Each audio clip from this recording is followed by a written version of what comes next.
So this monitor right here in my setup is actually kind of nuts for what it is, and this is the KTC H27T22S, which is not to be confused with the non-S variant, but this might very well be the best budget monitor I have ever had across my desk. And one thing to add is that you might actually have a hard time finding this in stock right now, for good reason, because considering it's $200 or less if it's on sale from what I've seen, this is probably one of the best deals I've seen in budget gaming. Now, considering I daily a 4K 240Hz OLED, the fact that I can put this into my desk setup and still have a good gaming experience when it comes down to FPS and competitive games, that alone is impressive. Now, what I typically see at this price point, 150 to 200 bucks, you're usually going to be getting some sort of large compromise, something that might almost be a deal breaker, but I personally haven't quite found that with this, which is why I find it a little bit more interesting. And with the 180 Hz fast IPS panel, it's almost making me wonder what sort of margins KTC must be making on this display. One of the only things that I think to really be a compromise here to get to that price point would maybe be the stand, which, let me just get it here. This stand is tilt only, which is fine for a lot of people, but it's still made of like solid metal, and it's actually pretty well made. So it's not the greatest stand, it's not the best stand or the worst stand, but tilt only might not be good enough for you. Still, I'd always just recommend getting a monitor arm, which is what I ended up throwing this on. Monitor arms are like 25 bucks at the low end, and they all pretty much do the same thing. And a monitor arm will just crush any stand in the first place. But yeah, that's probably the only small thing I can think of that would be bringing down the price. And even if you are factoring a monitor arm into your price when buying a monitor, you're still at an incredible value. Now, what makes this monitor so special in the first place? Honestly, that's probably just going to come down to the raw specs of this thing. This is a 27-inch 1440p fast IPS monitor with a 180 Hz refresh rate. And it's not just those raw specs alone, because I find it's pretty rare to actually just take a monitor out of box and it looks good right away, especially at this price point like I mentioned. So for this, I didn't have to do any sort of tinkering out of box whatsoever, and the colors just look good. Now, from a color standpoint, this does have 122% sRGB coverage. Are you going to be buying this for HDR gaming? No, probably not. I mean, the spec sheet says HDR10, but with a max peak brightness of 350 nits in SDR, that's probably not really going to be true HDR.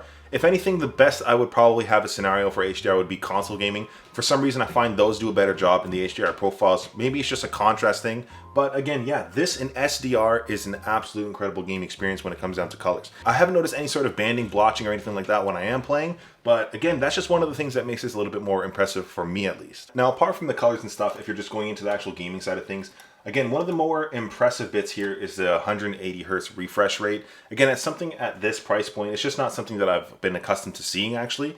And as somebody who spends more time on higher end monitors in the 240, 360, or the 480 Hz space, again, yeah, I'd probably say 180 Hz is something you'll notice right off the first bat, like your first game and a half. Yeah, it's noticeable, but after that, you're fine, and it's not really something to really worry about. So yeah, if you haven't quite experienced 240, 360, or the higher refresh rates, 180 is still way up there. So definitely something to have a good gaming experience. Now again, I don't particularly measure things like response time, similar to the colors. I just don't have the knowledgeable know-how to do that.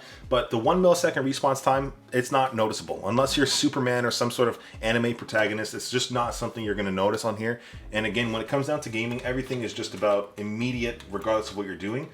I've been playing a little bit more competitive on here as of recently. I'm finally hopping on tank in Overwatch 2, and it's just been a good time. Now, when it comes down to motion blur and stuff, what makes this the most impressive, and again, this is separate from the 180 Hz refresh rate, the color profiles and all that jazz, is that there is backlight strobing on this monitor, which is pretty much a diet black frame insertion if you're familiar with those esports monitors.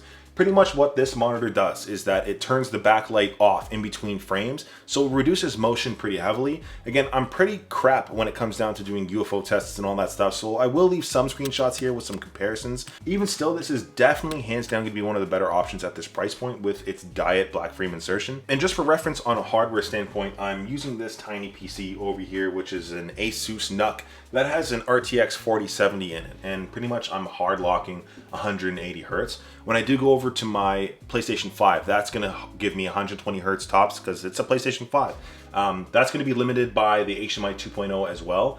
PlayStation can't really push that anyways, anything higher, but if you are looking to lock 120 Hz, again, you're going to be just fine on this monitor. And then when it comes down to frame sync technologies, again, you're not going to see any sort of AMD or NVIDIA branding on here whatsoever, but I haven't had any issues with that. Again, RTX card, AMD in my GPU, and there's been zero issues or any sort of screen tearing. You're not really getting variable refresh rates on the consoles if you do have them, because it is only HDMI 2.0, but again, not something I'm really worried about since I'm still going to be hard locking 120 hertz, again, depending on what sort of game you're playing. So yeah, definitely good value when it comes down to consoles even still, but again, I can tell this is more geared towards the PC gamers, just something to keep in mind. Now, as somebody who doesn't measure things on the technical side, like response time, HDR and all that, I just don't have the tools or the knowledge, frankly, but I went searching for something to find what the catch is about this monitor. Like, there's got to be something at this price point that's just wrong.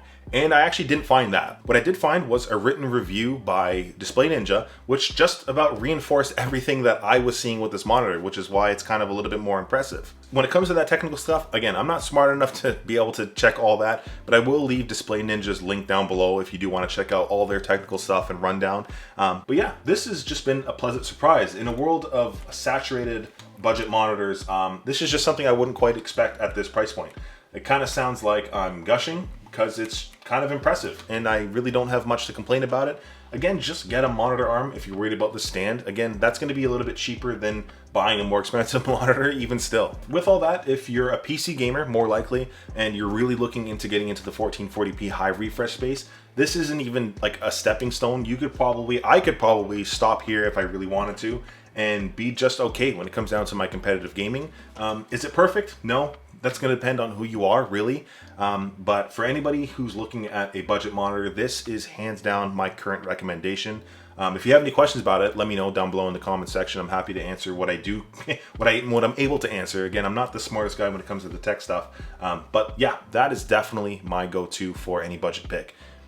Appreciate you watching till the end. Until next time.